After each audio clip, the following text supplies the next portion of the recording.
দুটি বিড়াল একদিন একটি গৃহস্থর বাড়ি থেকে একটি পিঠা চুরি করেছিল। তারা প্রথমে পিঠাটিকে দুভাগ করে নিল, কিন্তু ভাগ দুটি সমান হয়নি। আর এই নিয়েই শুরু হলো তাদের মধ্যে ঝগড়া। এ বলে তোরটা বড়, ও বলে তোরটা বড়, ঝগড়া আর কমে না। একটু দূরে গাছের নিচে বসেছিল এক বাদর। তারা দুইজনে চলল বাদরের কাছে। একটু দেখে বলো না ভাই, আমাদের দুজনের ভাগের টুকরো দুটো সমান হয়েছে কিনা। চালাক বাদর বলিল, পিঠা দুই টুকরো আমাকে দাও, আমি এখনই সমস্যা সমাধান করে দিচ্ছি। এই সামান্য কারণ নিয়ে তোমাদের মধ্যে ঝগড়া। বাদর পিঠার টুকরো দুটোকে হাতে তুলে নিল,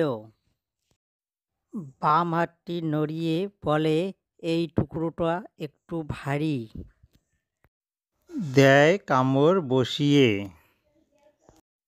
ডান হাতটি নাড়িয়ে বলে, এই পিঠার টুকরাটা একটু ভারী। দেয় কামড় বসিয়ে। বোকা বিড়াল দুটা বাদরের দিকে তাকিয়ে রইল। বাদর বলিল, আমাকে কোনোদিন কিন্তু দোষ দিতে পারবেন না, আমি সমান দুভাগে ভাগ করে দিতেছি।